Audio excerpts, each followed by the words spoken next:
Welcome to FK Ubaya Podcast. Open your mind. So I'm Elfan. So today we're gonna talk about eating habits, the topic, and today we also have some very special guests from Maastricht. So could you both tell us your name and maybe your background and what brings you to Indonesia? Yeah, thank you so much for having us. My name is Miriam. I'm from Germany, but we studied together in the Netherlands at the Maastricht University. And we are here since 2 months for our internship in society and prevention. Okay. And My name is Rachelle, also a fourth year student, and we're currently both GOAS on our second rotation. And yeah, okay. So thank you both for coming into the podcast. And maybe we gonna start with some question for you guys. So the first one maybe before you guys come to Indonesia. So because this is about eating habits. Yeah, exactly. Do you both know some Indonesian food or maybe have experienced it before, like before coming to Indonesia, or maybe you can tell us about that? So I think like in the Dutch cuisine, you already have a lot of meals that are from Indonesia. Okay. For example, something that everyone knows is satay. Yeah, that's right. So without even being in Indonesia, we already ate it a lot, I think, before. And also something that is definitely known as nasi goreng, Yeah. typical things, or bami goreng. Bami goreng. Yeah. spekkoek as well. Spekkoek. Yeah, spekkoek. Exactly. Right. Yeah. Okay, so what was your first impression when you come to Indonesia and look at the eating habits in Indonesia? So what was your first impression when you see the eating habits in Indonesia?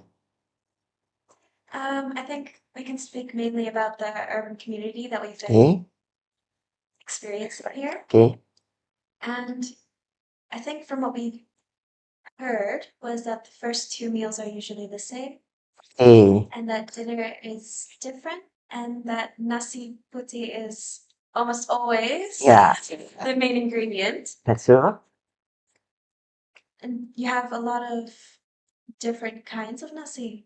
I know nasi besar, nasi krumu. Yeah, I mean, nasi is like maybe the main ingredients in food for Indonesian people, maybe.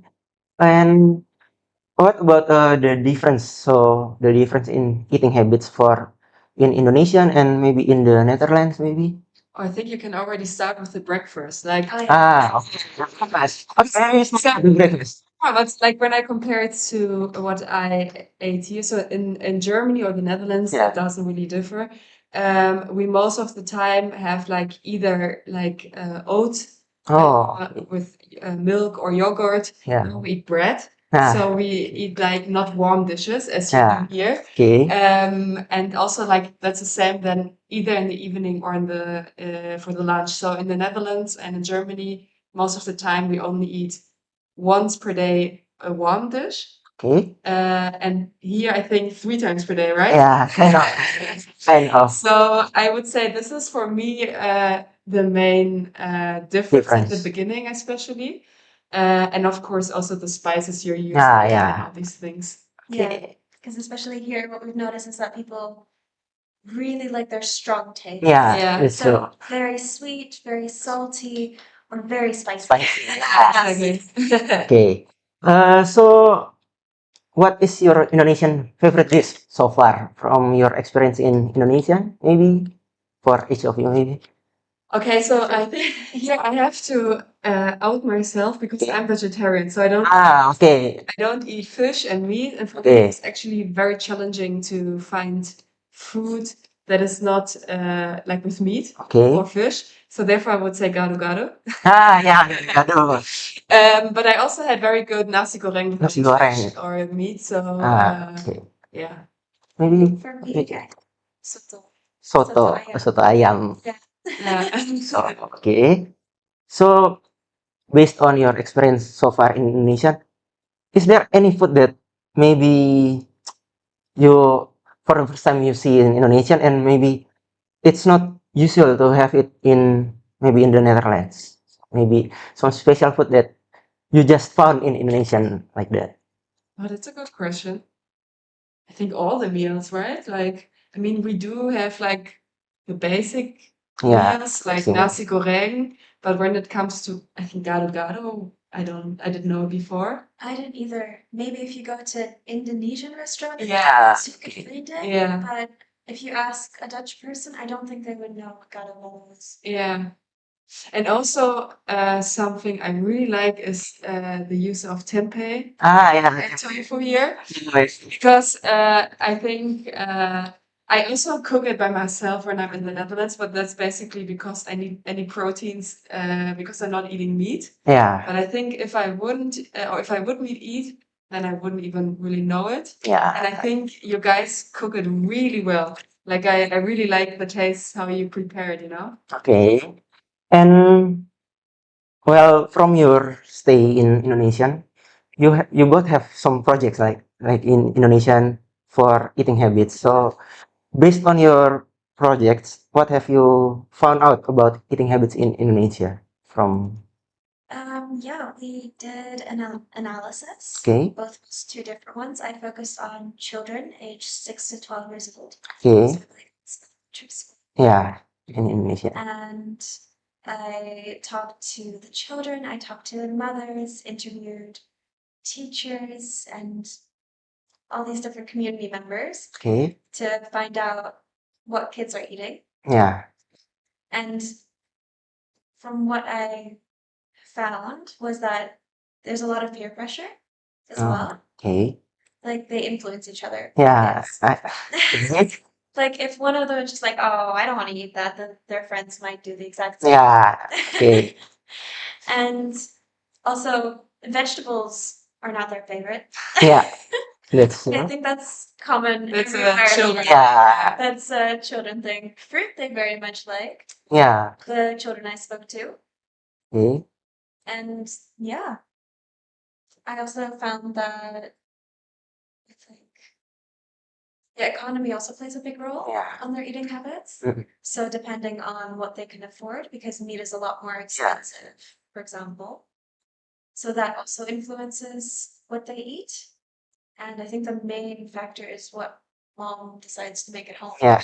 Yeah. That's true. Yeah. And what about you, Miriam? So I focus on the food habits of the elderly. So everything above 18, I would say. Okay. And I did exactly the same as Rachel, but I just focus on a different population. Okay. And I think something, or the main point I wanted to find out was because I read before that in Indonesia you have like a big problem or an increasing problem with obesity, Yeah. diabetes, like all these communicable diseases. Yeah. Okay. And I was wondering why. I mean, I know it's like a worldwide problem. Yeah. When we're talking about the Netherlands, we also have a growing factor of all these diseases. Okay. So yeah, I wanted to understand why it is so. And for me, what I think also both of us found out is that the knowledge is about what is healthy food. It's not really available or it's not really there. And also, especially when it comes to the long-term consequences. Yeah. So maybe they know about, okay, too much sugar is not good, Yeah. but what does it mean when I'm 60? What can happen? And this is also about what is important to them when it comes to cooking. So we already had it about we want a nice taste. Yeah. It does matter if it's healthy, but it must be nice. Yeah. And then of course you have all these extreme like taste of sugar, fat, oil. It's really nice. Everyone likes it. But the long-term consequences are really bad if you have too much of it. Yeah. And I think that's something, both of us in the end found out. In Indonesian. Okay. But maybe just to say, it's important to say that this is definitely not the only factor. So Yeah. there are a lot of factors that influence and that play a big role. But that was a factor where we at least thought we can do something with it Okay. and can maybe do a workshop. Yeah. So our analysis did include we tried to look at every level. Mhm. So we looked at, for example, the person themselves, Okay. then their choices, but also the fact that there's a society and a community that also affect this person. And then above that, there's also environmental factors. Yeah. And like the government, and Yeah. so it's a larger scale. So we tried to look at All the different aspects. perspectives. Okay. Also history-wise. I mean, when Yeah. we're talking about the Netherlands, for example, or Netherlands, Portugal, China, I read that especially the mee, like the instant noodles, Noodles, yeah. are coming from China, Yeah. from what I read, and that the bread and the pastries are coming from Portugal, Netherlands. And I mean, this is not healthy food, right? Yeah. So it's like definitely also influenced by colonialism, and Yeah. it's very complex. Yeah, that's true. I mean, from my own experience, I also like instant noodles. So Yeah. yeah, that is yeah. So from your experience in Indonesian, other than maybe the eating habits, maybe about the culture, maybe about maybe culture when eating or when something maybe about the food.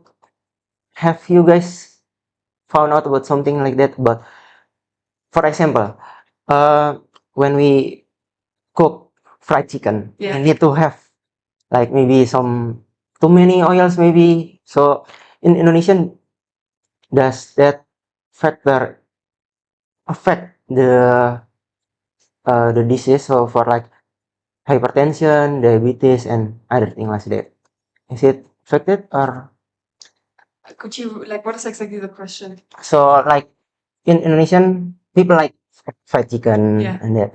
So from your from your workshop and from your analysis, is it have a effect on hypertension, on obesity, and on diabetes?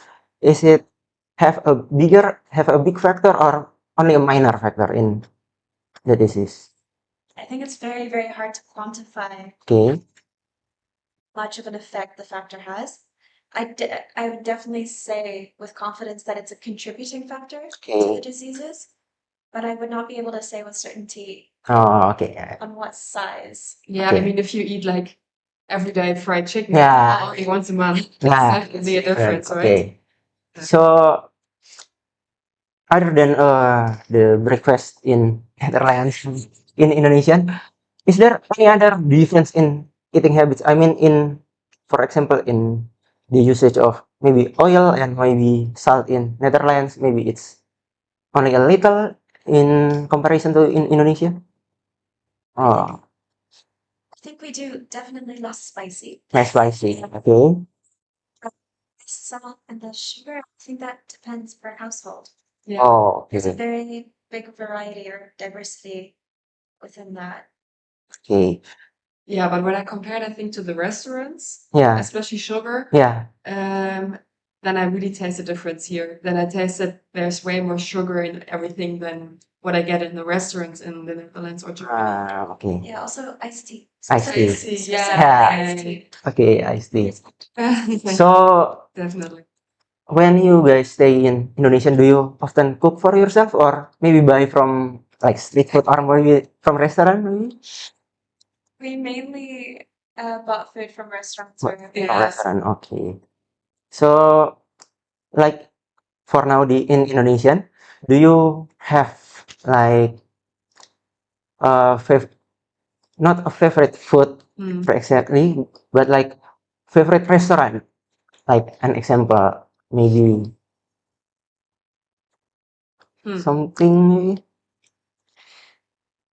That's a good question. Yeah, for me, it was always the favorite one when I had the option to eat vegetarian. Yeah, So that's then it was true. most of the time something where they also had restaurant food because then I could eat a salad or whatever. Yeah. Um, Yeah, I think for me it differs per dish. For There- dish, yeah.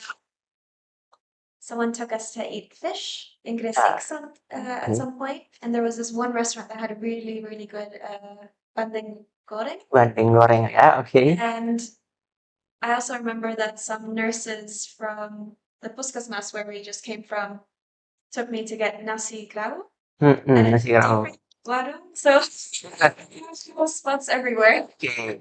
So, and about the meal times in Indonesian and in Netherlands, does it differ from, well, when you in Netherlands and in Indonesian? For example, maybe the breakfast at maybe 7 a.m. maybe in Indonesian maybe, for example like that. I think it was really the same, right? Oh, Or it's is it also the same? very difficult to tell because we still had our own rhythm. Oh, So, I see. but we had lunch, I think, when the others had lunch. I do think that the day in Indonesia starts earlier than in the Netherlands. Oh, Like Yeah. everyone starts working or going to work a lot earlier here. Yeah, that's true. So I think breakfast is also earlier. oh. But when we're in the hospital, I also have breakfast at 6. But because we need to be there that early. Yeah. Healthcare may be an exception. Yeah. Yeah. Yeah. And when you come to Indonesia, what is the first food that you tried in Indonesian? Do you remember it? Like your first dish Yeah, in for me, it's Indonesia? definitely nasi goreng. Nasi goreng. Yeah. What about Rachel? I think satay Sate. with soto. I think those were the first dishes that I tried on my first day. Okay. And about the portion size for the meal, like in Indonesian, is it bigger or smaller than in Netherlands for the portion size? I felt always good. Like I never had the problem of having too less or too much. Okay. Yeah, it's difficult to say, right? Yeah, I think for me, there were a few times where it was too much, No. but that was rarely the case. Yeah. I think overall the portion sizes were similar Same or to what we're used to. yeah. So, from what you've learned in Indonesia, do you have like uh some Indonesian food that maybe when you go back to the Netherlands, you're gonna still like want to cook it for yourself? Maybe like cultural food maybe in Indonesian that you maybe wanna bring back to the Netherlands? I want to try gado-gado Gado-gado. Yes. Okay. because I'm not the best cook. So Oh, so I think cutting some vegetables, Yeah. cooking some peanut sauce, and I don't know, the ingredient like that. yeah, could be doable for me. But Okay. I think the other dishes will be very difficult for me. Okay. What about you, Reda? Definitely nasi goreng, but Nasi goreng. my dad always made nasi goreng at home as well. Oh, really? Yeah, Nasi goreng. I don't think mine will ever be as good as him, and definitely not as good as the nasi goreng here. Yeah. But I want to try, and maybe if I feel up for it, I might try baking speckle. But I feel like that might be very hard. Speckle. So we'll see. Okay. And pisang goreng. First. Healthy. But it's good. It's good. It's good. Nah, so based on your experience and project in Gresik and in Surabaya, how is it that you feel that the communication between the same profession, like in healthcare, with other people, is it hard or is it well like usual for you guys in Indonesia, like for the communication aspect? You mean the communication between doctor and patient? Yeah, from doctor and patient, and maybe to the doctor and doctor, so the same college. I think within healthcare professionals, Mhm. there's a lot more hierarchy here, I think. Okay. But I think that's also mainly culture as well, because in Indonesia you also have like Pak, Yeah, Pak, Kak, and stuff like like that. an honorary title like that. Yeah. Yeah, I mean. And in the Netherlands, I feel like that's less present. Yeah. Yeah. Okay, yeah. So there's a slight difference in hierarchy. Okay. And doctor patient, I'm not 100% sure because it was always in Indonesian or Japanese, Okay. so it was hard to follow. Yeah. I think that because like we unfortunately or luckily, but like we only went for one day here in the hospital. Okay. That was a really nice experience, but we Yeah. didn't really get like the interaction that much. Like we couldn't. Yeah. We're in the Okay. Yeah. Oh, okay. So fish was. Yeah. But we were also now 4 weeks in Grisik in Puskas. Okay. And as Rach already said, it's difficult to exactly say what the differences are because we didn't understand the language. Yeah. But I think something that definitely was a significant difference was the amount of questions that are asked in the anamnesis. Okay. So we had the feeling that there were a lot of questions missing that we would have asked. Okay. But to be fair, I think you also have that in, or I know that from the German healthcare system, that there are a lot of stress doctors Yeah. that are like, give 2-3 questions, next patient, Yeah. because of the system.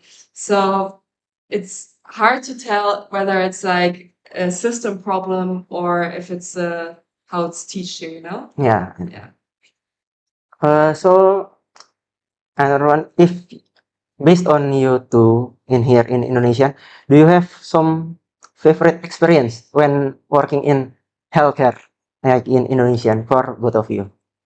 Do you have Maybe the a unique experience maybe that you wanna share, of course? like, oh yeah, but we were like at a C-section. Oh yeah. So we Oh, really? so we had also, for me at least, the first time that I really remember I had a baby in the arm. That was great. And then Okay. for you? Yeah, I think it was beautiful, especially Yeah. when after the C-section, when they bring the child to the mother, Yeah. and the first time they actually get to see each other, Ah, that's yeah. such a beautiful thing to see. Yeah. That was a first for me as well. That Oh. was wonderful. I think it was for me definitely the most beautiful thing that exists on birth. Another birth. Yeah. Where like having this baby, like it's a wonder. Yeah. No, it sounds so brat, but it's like yeah. And other than that, is there like Netherlands unique eating habits that maybe good for Indonesian people that you both wanna share maybe? I think the Netherlands also has bad eating habits Yeah. as well. Okay. Like, I think obesity is increasing worldwide everywhere because of processed foods and Oh, things yeah. like that. We also have fried foods, Okay. croquettes, Yeah. mustard, and makan is very popular in the Netherlands, Yeah. and other fried foods as well. There's bitterballen, which is basically a croquette, but then circle. Okay. Like its name, right? Like its name. But yeah, so I'm not sure. I think it very much depends on the person. Yeah, but I think definitely. But I think the main difference and also challenge is the availability of healthy things. Yeah. So for me, it was personally very difficult to have a healthy diet here Yeah. because either everything was full with sugar or with fat. Yeah. And even if I wanted to eat healthy, I couldn't really. Ah. So I mean, of course, if I would cook by myself, that's Yeah. different, right? But if I would go to a restaurant, then it's very difficult. Okay. Okay. So, from your both experience in eating habits in Indonesia, do you have like a message for the people that watching this podcast maybe? Like from each of you maybe? They're students, Okay. so future doctors, maybe focus or try to keep in mind that preventative medicine is definitely an option, Okay. and education is always good. So I think when we asked the community what they thought healthy food was, they would say, if I eat it and I feel good, then it's Yeah. healthy. Yeah.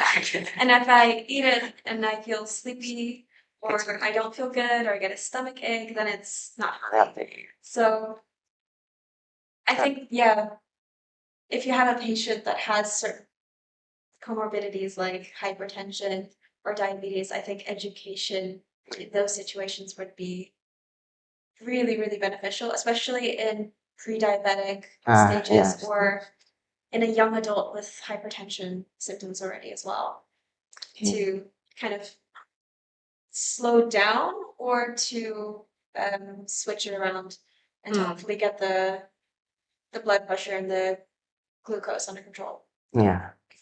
What about you, Miriam? Do you have some message I maybe? think it's especially not about like not allowing people not to eat sugar, fat, salt. It's always about the amount. Like we all love sugar, Yes. but we just have to reduce it. And it's like it's not only an Indonesian problem, it's a worldwide problem. Yeah. So I think also then for the patients, it's important to educate them in you're still allowed to eat sugar, you're still allowed to eat fat, but in a certain amount. And that's the biggest challenge, I think. Yeah, I think. Well, I think in Indonesian you use a lot of sugar, so yeah, it affected me. Okay, so maybe that's it for this podcast. Thank you both for coming to the podcast. And maybe before we close the podcast, maybe you have something to say to the audience, maybe? Or that's it? Or is it enough? Yeah. Yeah, first of all, thank you so much for having us again. Yes. It was really nice also having the setting here. It's very comfortable. And it was fun to just tell a bit what we did now the last 2 months. Yeah. And everyone who's listening it, I wish you all the best. And I think you will have a great career later. Yeah. Yeah, thank you for listening. Yeah. And, good luck and good health. Okay, so that's it for today's podcast. Hope everyone watching got an idea about eating habits, the healthy eating habits. And okay, thank you everyone. Bye. Thank you.